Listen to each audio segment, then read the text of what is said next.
Oh, you should perform. Yes. That's what we pick it up and say. All right, for a minute. I really like it.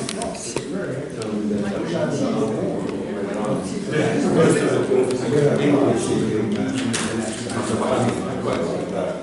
Come on, people, you got our attention. We've got a minute to go. Oh, okay. We always start strictly on time. Great. That's good. That's what we need. Whips and chickens.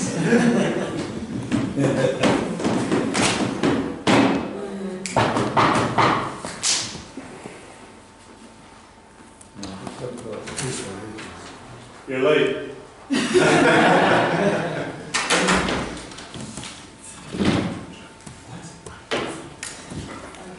Oh no, I'm not. I'm behind the scenes. There's the curtain.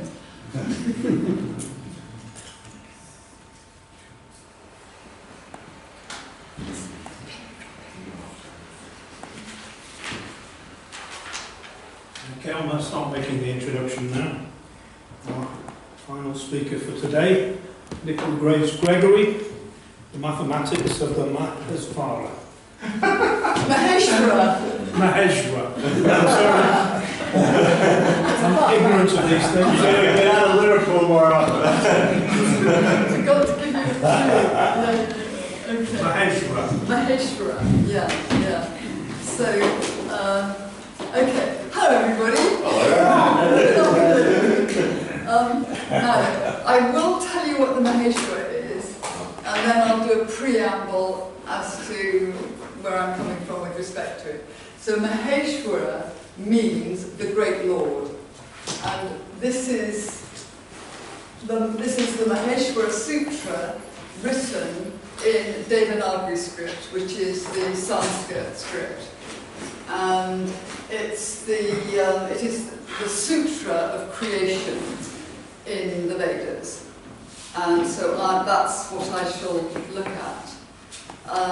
And in terms of, in the Vedas, as with Pythagoras and others, the creation is twofold, which is the external universe and the internal universe, and these are related. So I was inspired, Sam, by your mention of Emineta, and I thought, yes, that's the way to begin, which is with whatever it is kind of actually current for one. And has been coming up for me from, anyway, it was definitely from yesterday, was that reality is composed of meetings. Now, one label I might put on myself would be phenomenologist. So that would be, the meetings would be phenomena. That's when something happens. Things happen. So this is obviously also quantum physics, blah, blah, blah. But so when something happens is when at least two things, which may be of similar or different natures, come together and something happens. That's reality. Otherwise, things just, in George Spencer Branton, who knows? Anyway, so Actuality, I think you think I mean actuality. Well, this is another thing. This is a question of shared terminology. We're going back to what Mark Johnson said of what terms do we want to use, and this is another. So actually, the other point I was going to make is that the way that I like to start, the way that I think it's really important to start, is to recognise that we are always in the middle, and we're in the middle. It's in the paper that I gave years and years ago in ANPA. I began with the Dante nel mezzo del cammino di vita, in the middle of the road of my life. And that's at any moment we are between the past and the future. And I thought I was very interested in that thing that you were actually bringing that in category theory in music. And it is the music of our lives, it's the dance of our lives, it's the music of our lives, which is really important. And of course the harmony of the spheres of the universe. But one other possible way is in an epistemological way of thinking about it, is that, so here is that we are, anytime we choose, this is why Euclid was so wonderful in the way that he started. He said, okay, look, we've got the koine.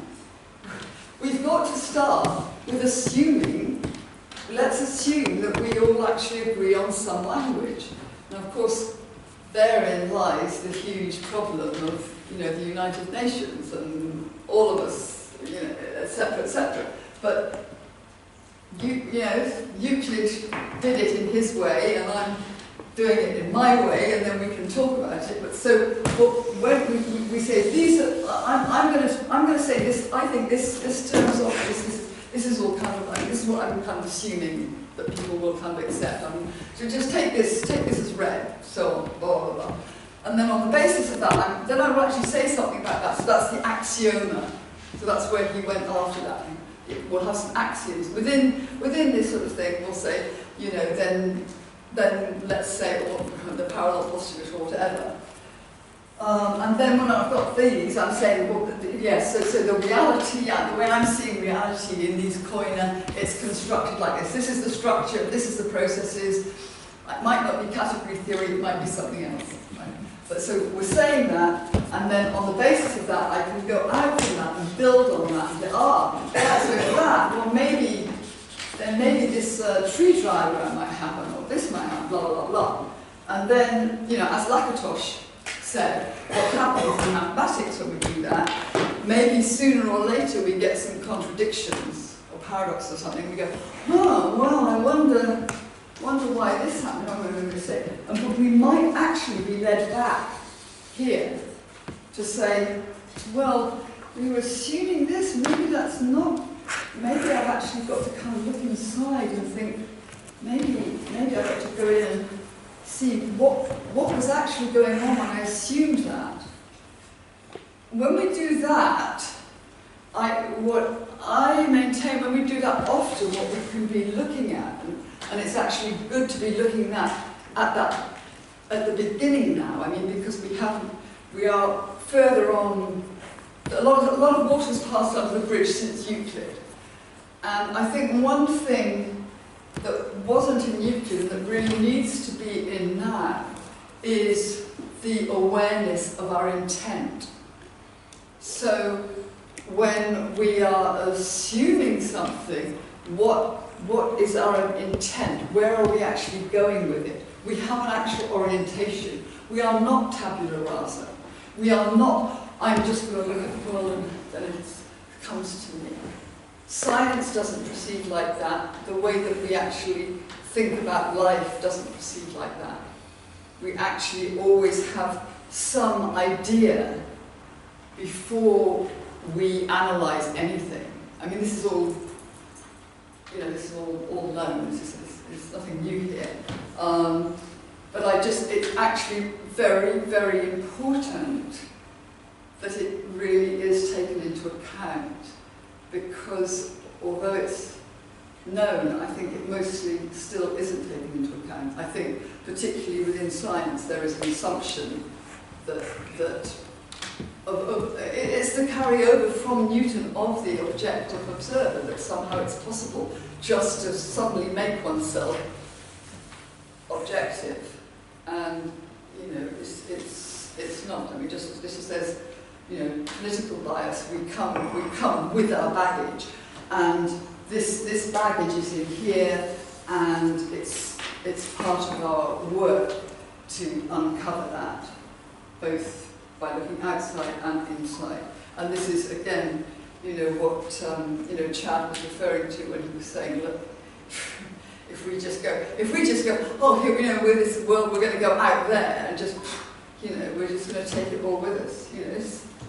It's the same thing. You go on holiday, but you take yourself with you. I'm just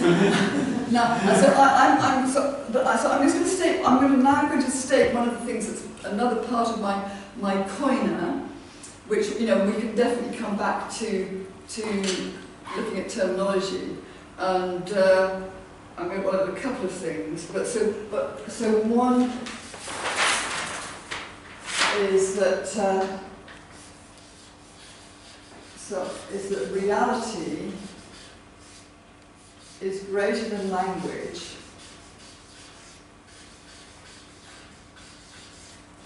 and language is greater than reason,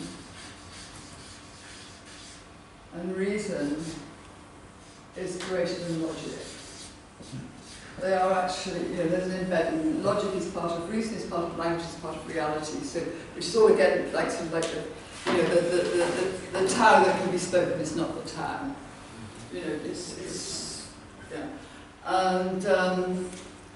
And the thing is that mathematics is a language.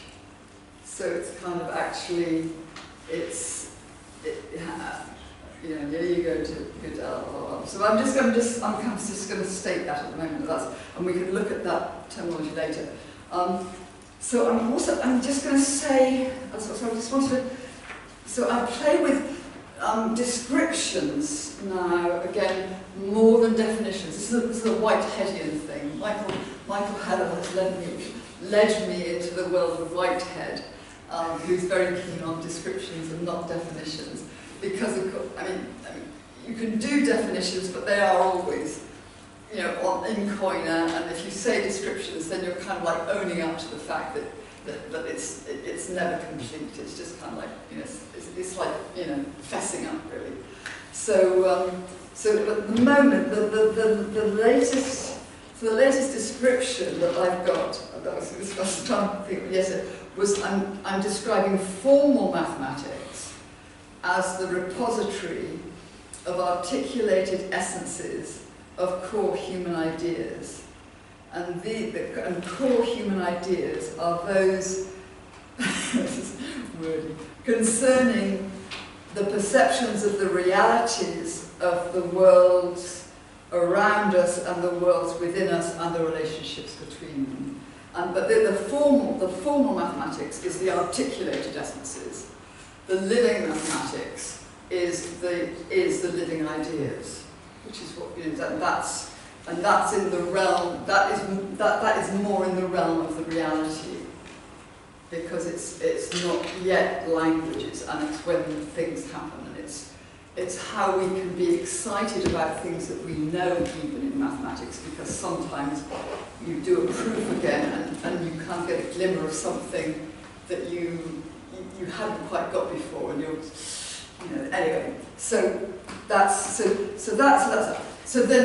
with the mathematics of the Mahesvara, as I said, it's the Mahesvara of the creation, and it's the creation outside, and it's the creation inside. So it's the physical universe, and it's the psychological universe, or spiritual universe, or universes, and there is a relationship between them. And the way I've come to this is that I started doing sound earlier. It was when I was doing an essay. It was in my undergraduate days when I was doing an essay on history and philosophy of mathematics, and went back to Pythagoras and Yana, his wife, the Pythagorean school, and realised that it was actually qualitative mathematics as well as quantitative mathematics, and it had a spiritual element as well as a physical element, and this was all explicit, and we had all actually we had left the qualitative side behind and just gone bang, bang, bang for the technological stuff, because hey, we can do stuff with this, and it all got into the wrong hands, and the Sorcerer's Apprentice have been having a good time since. And I wanted to look more at Pythagorean mathematics, but I had a problem in that there is no extant Pythagorean mathematics. I knew that there was Vedic mathematics, which is mostly taught as a brilliant calculation, mental arithmetic means. And again, I was explaining to Sam just now, you actually, it's because it works the way the mind works. It's like, when you add up long rows of figures and, you look to see, 8 and 2 makes 10, and 5 and 5 makes 10, 7 and 3 makes 10. So you add all those up first. You don't go down and go, oh yeah, so 7 and 5 is 12, and 3 is 15. And the Vedic mathematics actually has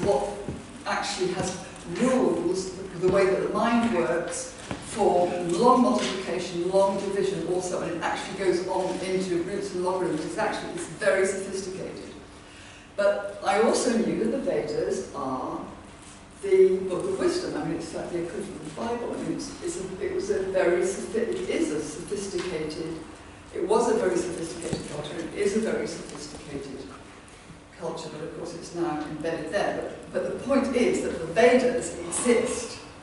So I thought, okay, I'll obviously, if I'm going to find out about this, I'm going to have to start learning Sanskrit.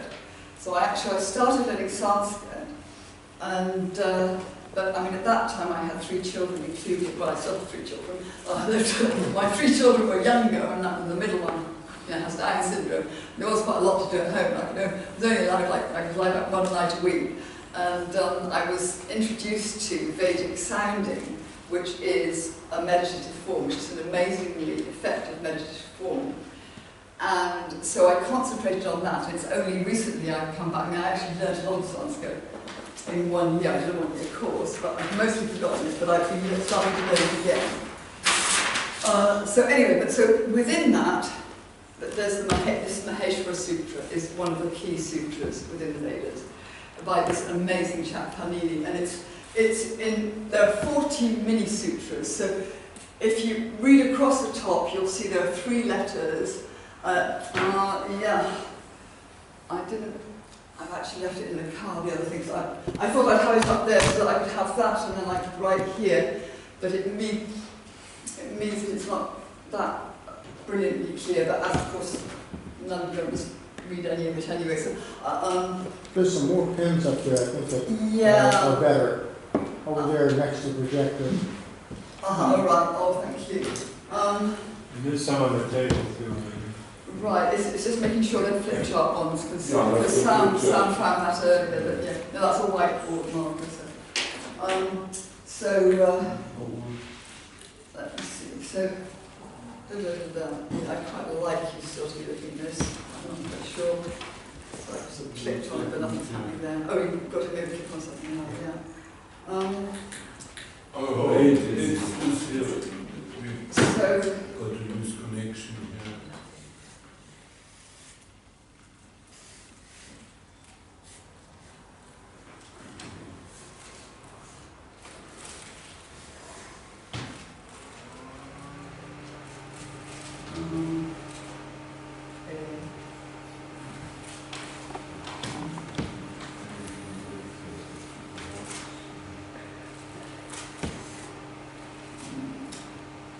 So what I'm doing here now is just, this is the first, there are 14 mini sutras in this sutra, and it's a grammar, it's also the grammar of Sanskrit, so it's an extremely complex, it's a very dense piece of information. It's a bit like, I mean, you chaps don't know, but Gregory did a lot of work on the Torah at one time. He's developed this by entropy. And again, these holy scriptures are extremely dense information. So this is and it's a cerebral. So you have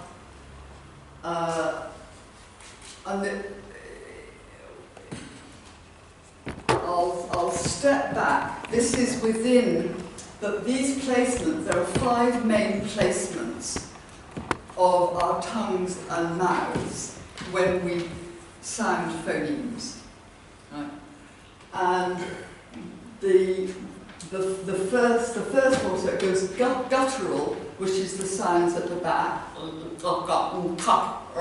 ka, ka. Yeah, I mean they're all kind of ka, ga, nga. You can do them in an nga right at the back as well. So they're guttural sounds. And then you have the palatal sounds, which are using the palate.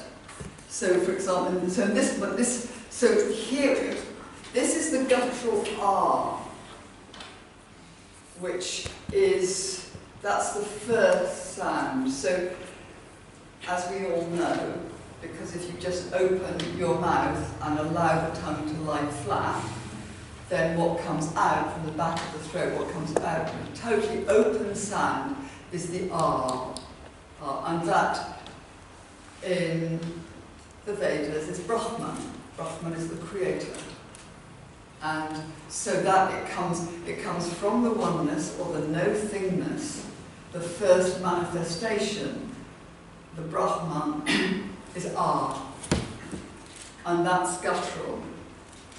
And then you have the palatal.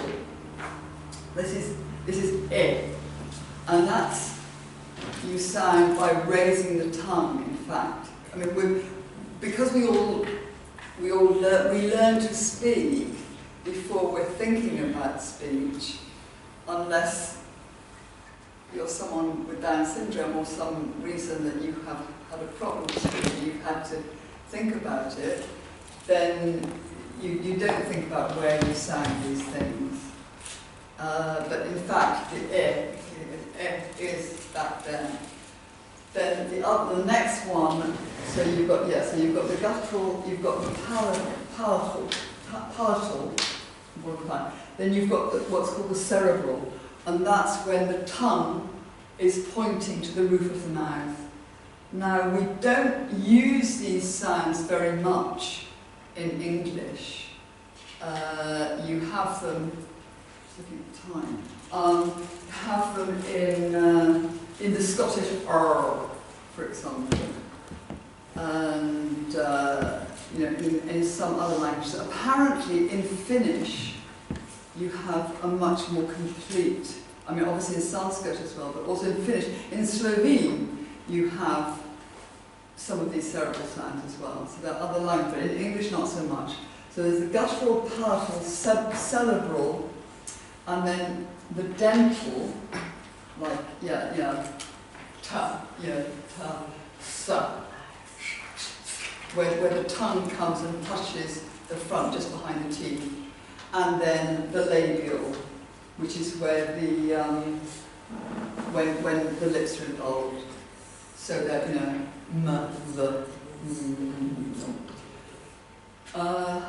now, my Vedic sounding teacher asked me to look into the mathematics of the Mahesvara, because there was a Vedic scholar at one time who just let some kind of comment go about the Mahesvara being a key to mathematics. So I'd actually already, because I've been practicing Mahesvara for a long time, I'd already started thinking about this, because it is very, in terms of psychological creation, it is very effective.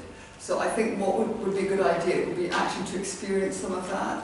So if I could ask you all to stand up, I mean, you don't have to, but if you could, because then it means that we're kind of more open, like vertically, so you didn't drink that much, Brendel, did you? I'm in acute pain. Are you really? Yeah. How come? I left elbow has been a bit long. Oh, really? Yeah, sorry. So I'll remain seated if that's all right. No, that's fine. No, you should, because I could have had a go with some conversation. But anyway, okay. So, I don't have any sounds that would help. But yeah, so just to get a feel of how sounds are different. And so the idea is we'll just do a few sounds, and I mean, there is a kind of like totally correct way of doing it in terms of Vedic sounding as a meditative practice, but we won't go into all that now, because you can get a lot of it without doing that. So first of all, if we just all sound R, just allow, just really just go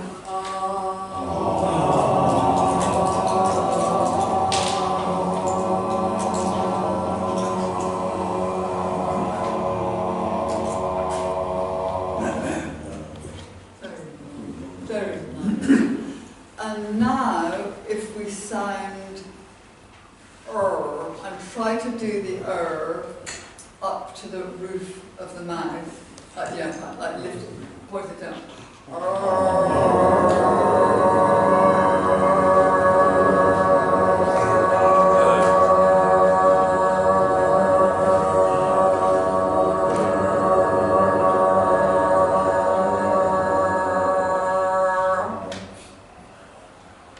And so like notice how you might feel in doing that or after doing that. And maybe we should do another R before doing No, let's just try doing like humming.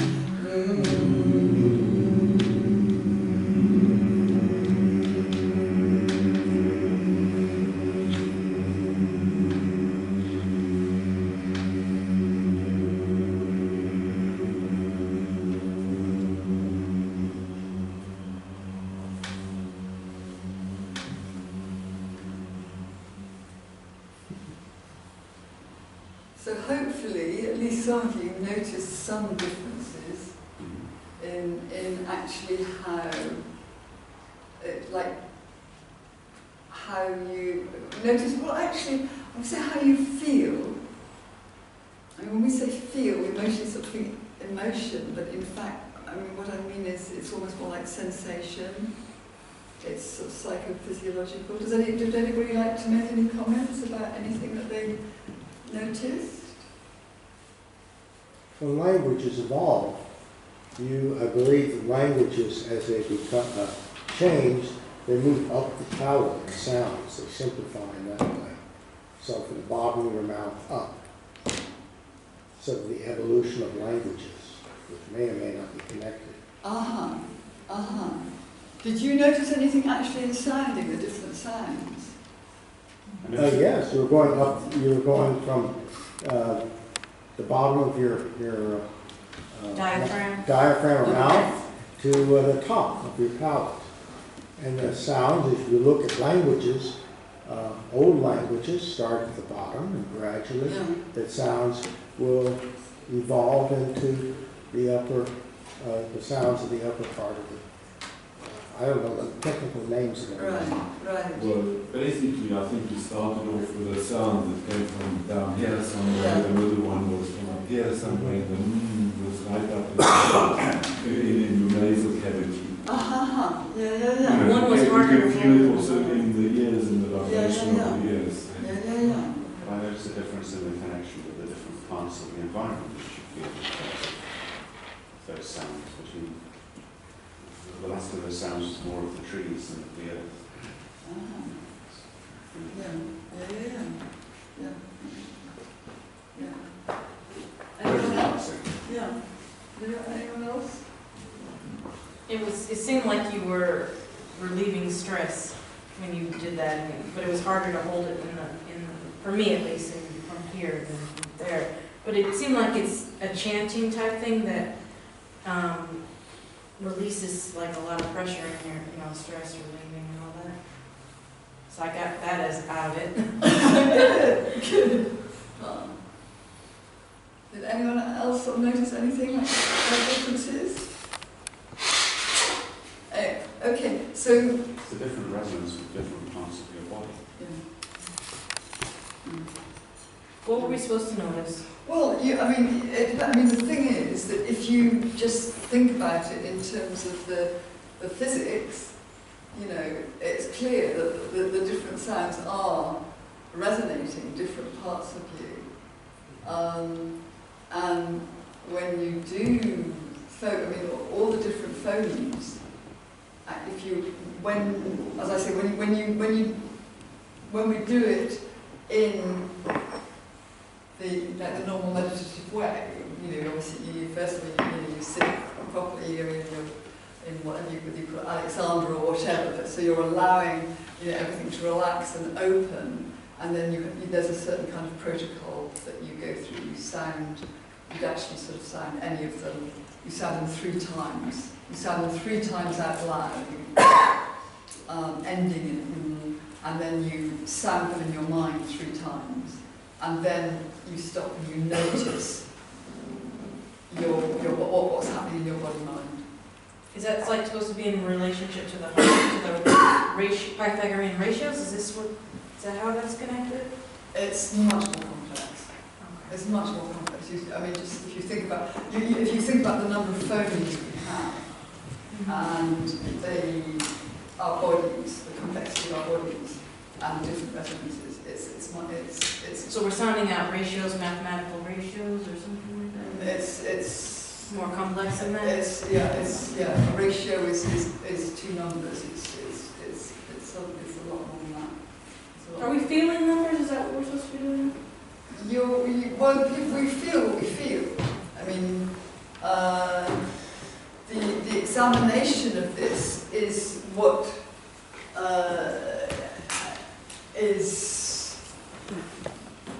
there's a lot in it. And so I'm very interested in the fact that the guttural, palatal, cerebral and dental are in fact all tongue positions. So you have 4 different tongue positions, and the labial is a mouth, is the whole resonant cavity. So I'm interested in numbers, but I'm interested in numbers in a qualitative sense. To go back to my original area of interest and what got lost when the real Pythagorean intent was lost was a relationship between the qualitative and the quantitative. It was called arithmeticae and logisticae. Logisticae was calculation with numbers, arithmeticae was the qualities of numbers. Now clearly what we have left over is the qualities as far as they'd got, which was, basically sort of odd, even, square, da-da-da-da, and prime and not. And a lot of things, a lot of that was discarded. I mean, the whole thing about prime, the importance of the primes, really, for a long time, that area of mathematics was considered like totally, it's just abstruse. You've got these kind of weird mathematicians who are kind of interested in Fermat's last theorem. Is it not prime numbers, And it's only become kind of big, Riemann was. So was there a pivotal event that it only became big with like physics and cryptography. That's, especially cryptography because there's money in it, But in fact, the qualities we have developed a huge amount of logisticae. We have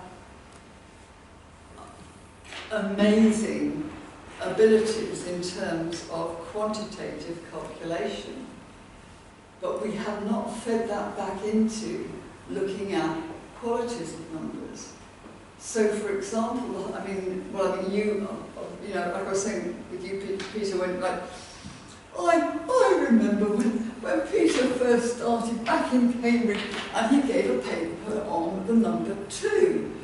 This is so, and then he did pretty important, he actually looked at the numbers and different elements of the qualities of numbers, obviously in terms of the physics, but these are, and I'm sure I will return to those actually now that I've got a bit more time to extract, to be thinking, what are these in terms of qualities of numbers, just thinking about them as these numbers that have they are beings, so we were talking the coach about Ramanujan, having this sense of numbers being very deep beings. And this is something that's in the Mahesvara as well. And it's in this, for me, what is key is that, again, the whole Pythagorean approach and intent is, as above, so below, as without, so within, so that we actually regain that focus, which is a moral, responsible focus. It's the reason that it was a secret society. It wasn't, in a way, it wasn't kind of, I've got this secret. It was basically, there was the I've written this up, but anyway, there was the exotericy. It was, there weren't schools. People heard about the Pythagoreans. The people who were motivated heard about the Pythagoreans. They thought, this sounds good. They would turn up. They were allowed to hang around. They were part of the exotericy. That's the Greek. They were the outside ones. Once they'd shown that they were actually really serious, however long that took, okay, you're off to Luke.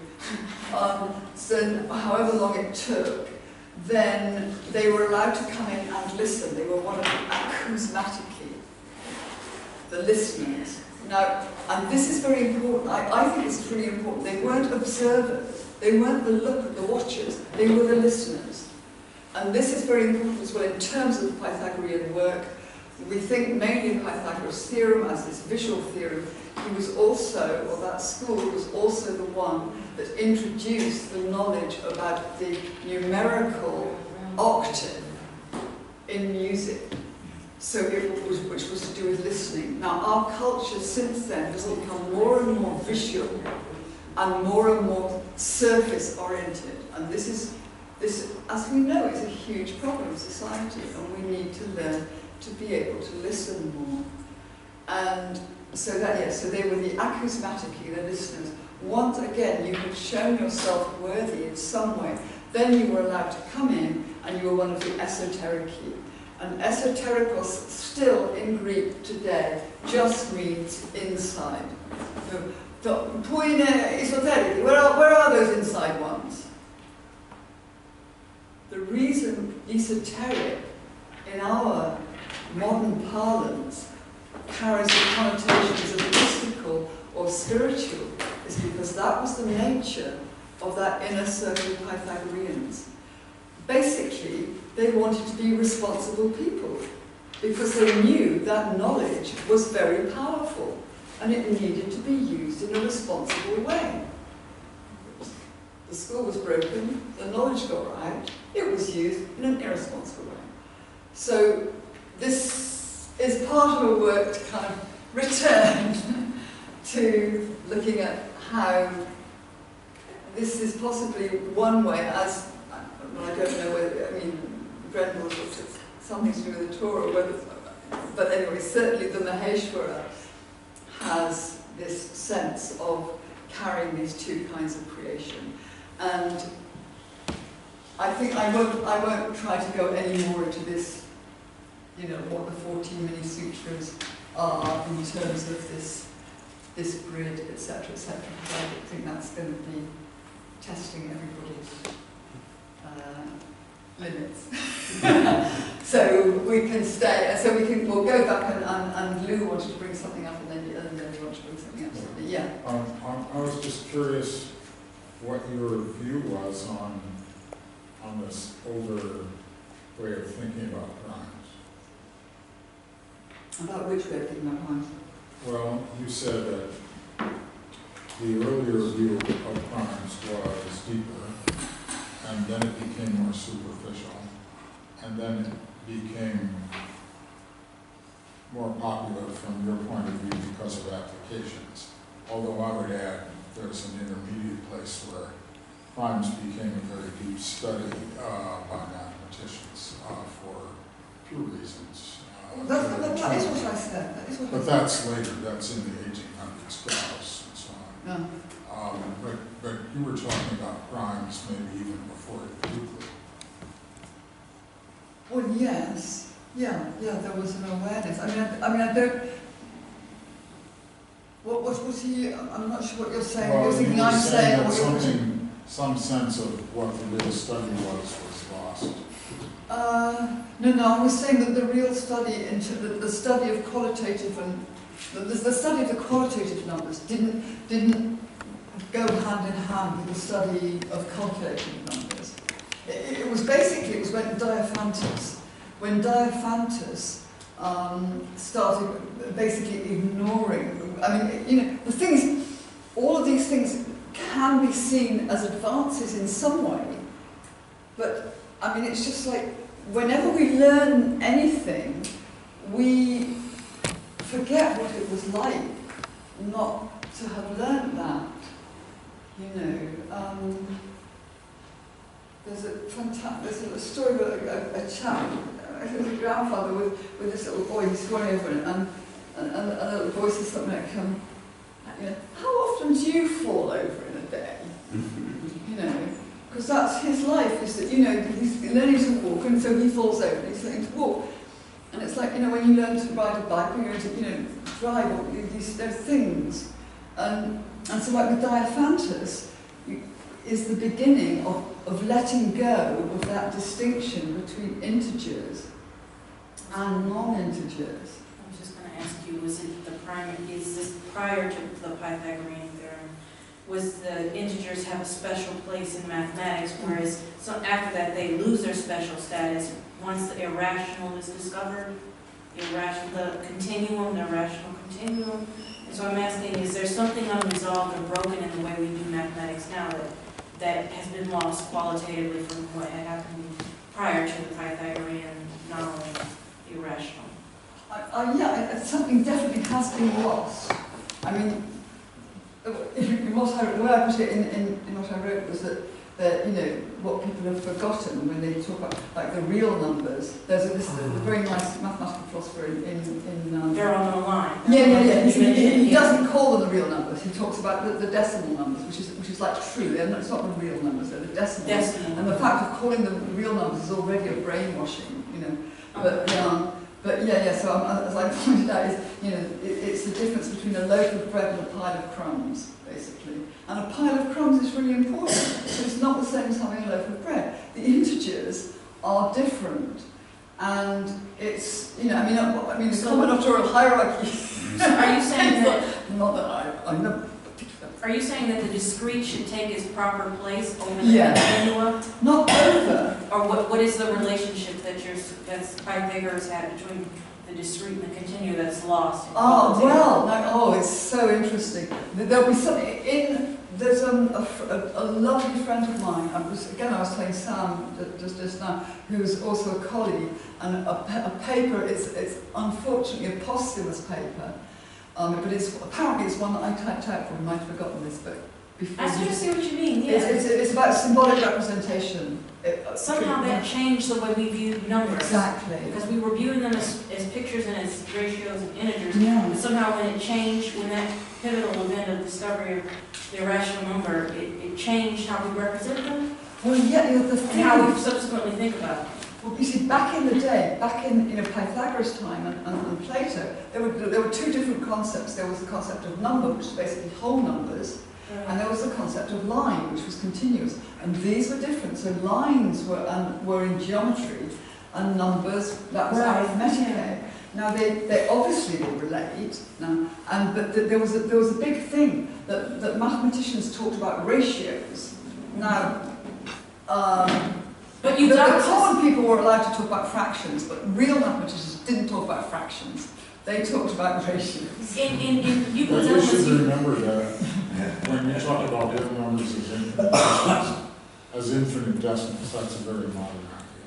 Oh yeah. That's it, because that was the next thing. You see, that was the whole thing that came in, which was just absolutely huge, which we've been living with, and which again, philosophically, ontologically, was never met. It just happened, and it is so interesting. It came through business. I mean, big biz is in here, you know, from the get-go, but it was, you know, because Fibonacci. That's how, you know, we got the decimal numbers, and which went into the decimal line. But you know, and so the whole, you know, Descartes. This was. Yeah, that was the conflation of number and line. But there were these old mathematicians who were going, how about, you know, what are we going to do? You know, I mean, this you know, we're not thinking this through, lads. Let's hold on here, you know. And they've got kind of going, yeah, but it works. Let's get on with it. Of course it did, and we've had all this wonderful stuff. But we are at a stage where we can actually start to say, hey, you know, let's remember, you know, integers have got this other, you know, sense, and, you know. I don't know if you're aware, but there's a Eudoxus had a redefinition of ratio that encompassed the irrational. I don't know if you're aware of that. I don't know if I am. It's in my, I've seen it in other literature. It's even in Euclid. Euclid's theory of Euclid's proportion. theory of proportion was allowed Yeah, to yeah, yeah. redefine so that it can encompass the irrational. So it was, Yeah. yeah. Yeah, I mean, that's it. You see, the irrationals are not actually a problem per se. I mean, I think there's been the victors write the history. I mean, there's been a whole kind of, the Pythagoreans, it broke because of the discovery of irrationals. I don't That's buy a myth. I don't buy that at Well, I all. think they are. Well, no, I mean, there was a whole... in the sense that the Pythagoreans discovered that the diagonal of the square is incommensurable with the side, and that meant that there was no way to completely interrelate ratio and length. It couldn't be done. Yeah. And so those two domains became separate. And probably for them, it meant that certain lengths could not be expressed, but they didn't try to find a way to express every length in terms of a number, the way we do. Yeah. Until maybe a little later when people discovered, I'm not sure of the history, but continued fractions can express any number on the normal number line, and they precede decimals. So that an infinite continued fraction, any arbitrary infinite continued fraction becomes any point on the line that you like in classical geometry. Yeah. But the continued fractions were often geometrical in the sense of some process. Yes. And so there was that realm before it turned into Cauchy sequences in the 1800s and more abstract ways of thinking. Yeah, because that was to do with the zero, like a symbol for zero, and this is again so huge. So you're saying a silent revolution happened that That's changed wonderful, the nature that's of wonderful. how that somehow the integers lost their visual appeal, or their somehow because of this change that happened. And they just homogenized into a straight line, like points on a straight line.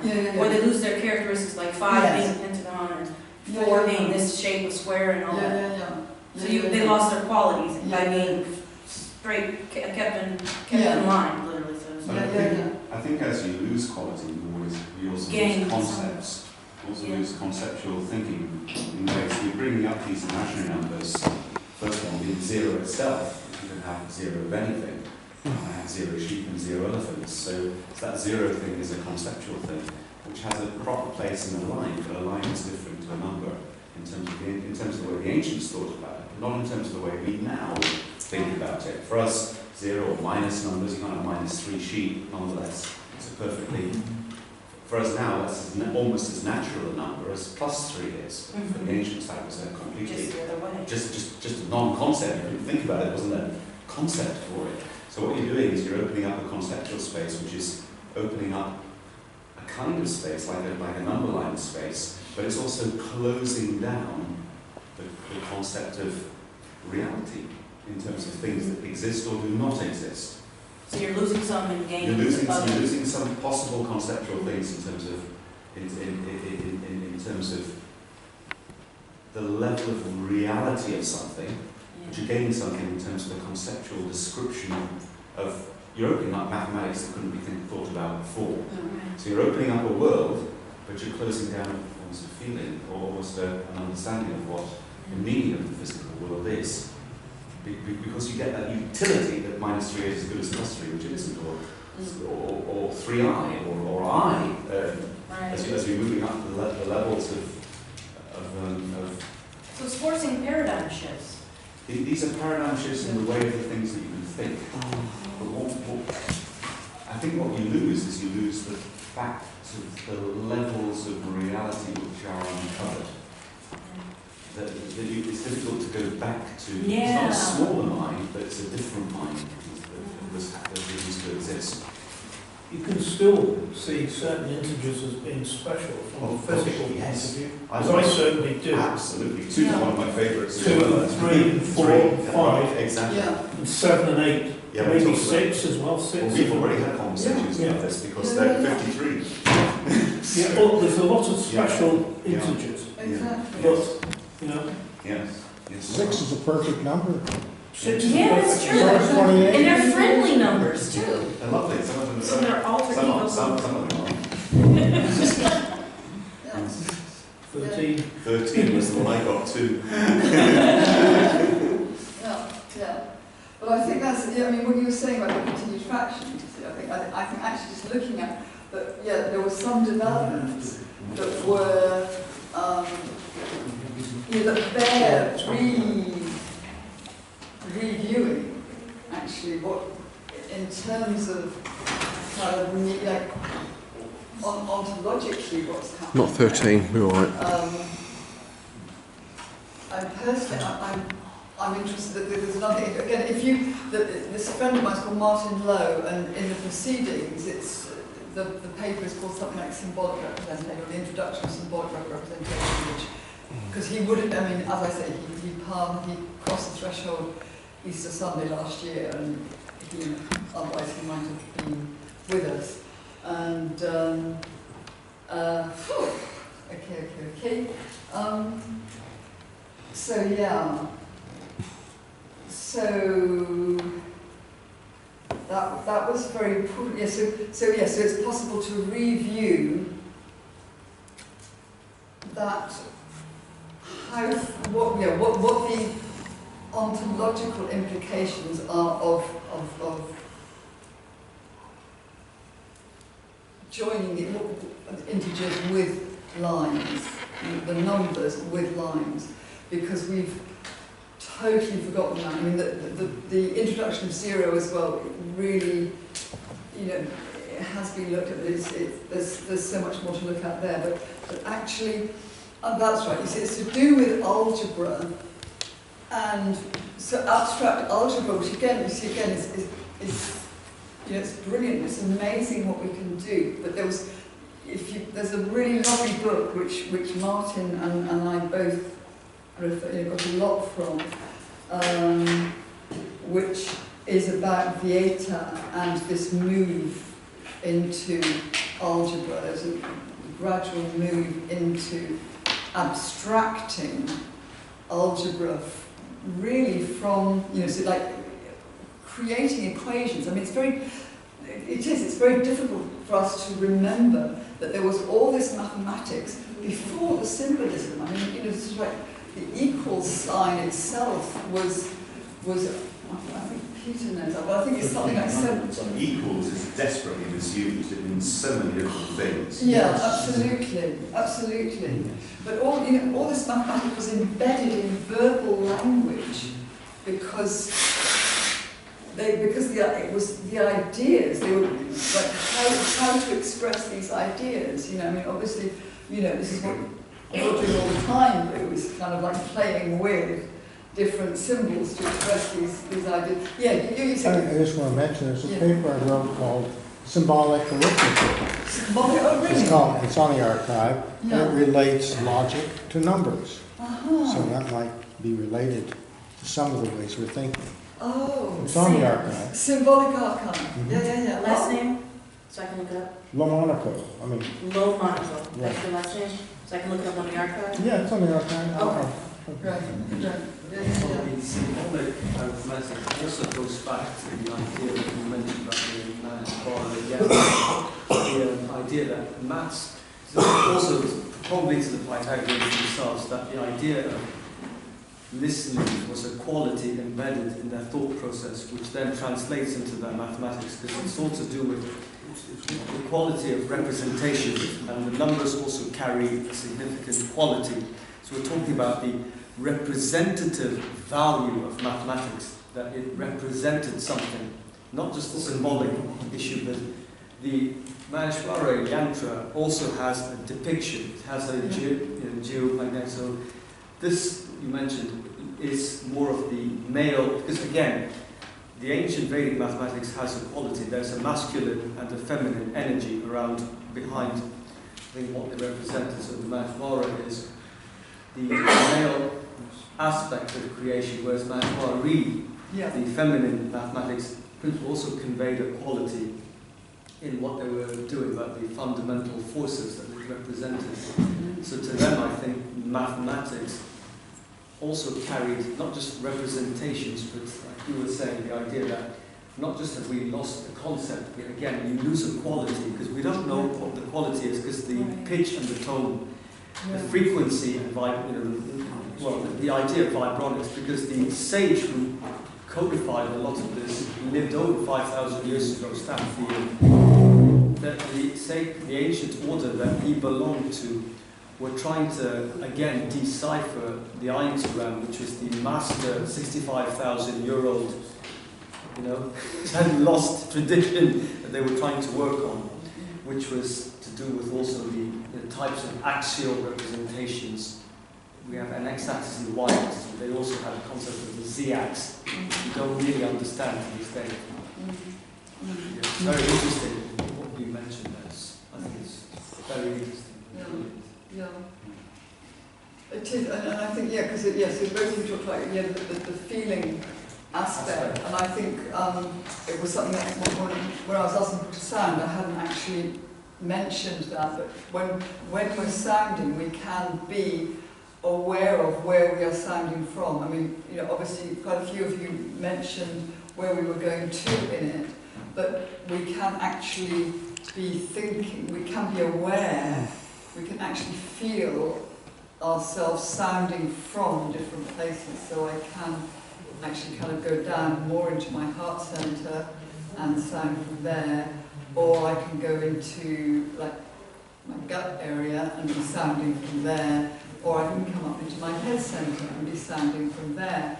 And the actual tone might be very, very similar, but actually what's happening for me and what people might receive can be very different. Yeah.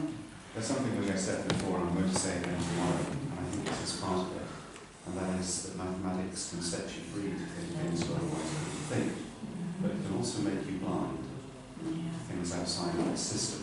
And I think that blindness is something that you're talking about here as well, to certain aspects of this, and yet freedom is clearly a greater freedom to affect the world around us for good or ill. So, but the connection that was made between numbers and the feeling, the prime of the numbers 1, 2, 3, and so on, I think was stronger for the ancients in terms of their feeling for those numbers than we are. We just think any number will do, somewhere along there. Doesn't matter. Our civilization is more obsessed with how many zeros that go after the zeros we get away with. Absolutely. Yeah, we're obsessed with the zeros. Some of these zeros have got 3 6-figure. I'm earning a 6-figure sum. My bonus was. More our obsession is what numbers we either really lost. So if mathematics speaks to us through the physical world, and then like we see a sunflower, and we notice the geometric pattern of that, and we notice the polygon that makes it. So that seems like you're closer to when you have those qualities of numbers, you're closer to the source that inspired the development later of the concepts of different types of numbers. Okay. But there's also something in mathematics that was also more of an issue, or more of a feature of the ancients, and that was the resonance and harmony of numbers. And that's so beautiful. Yeah. And yet also so neglected now, as though it always doesn't matter. And they actually discovered rules by just looking at patterns of dots. They discovered numerical rules like that the sum of that was what I was you could break that down to 2 triangles, the square is equal to the sum of 2 triangular numbers and all that stuff. People often forget about that. I mean, they forget that there, even without the worry about irrationals and rationals, there's this deep interrelationship between numbers and geometry. And things like this for a long time were not part of people's education. They probably are now. That kids learn a bit about figure-8 numbers. Some do. But they could learn more. Yeah. And it's somehow still a little bit suspect, as though, well, that can't be really the mathematics of the numbers. It should be something more X than that. And you can also do, if you're factoring a number, like let's say you want to factor, you can factor a lot easier in your head and on paper using areas. So like if you have a really hard number to factor, you make one side the number you're factoring in, the number's going to divide into it, then you break that other side up into different units, powers of 10, and then you can break it up, you can break the areas. It's very easy to calculate that way. No, that's where geometry can come in and help us. Absolutely, and that's this thing that got lost in the abstract algebra, is that now we just think of, it's an algorithm, and you just got an index here, you want it's to actually more visually expose intuitive to do it but that way. actually going back to thinking about like area or volume, or what there's something that I haven't, there's something kind of deeper there that I know that I want to go into. That I think, because just looking at these stages, I mean, there's just so much that has not been looked at.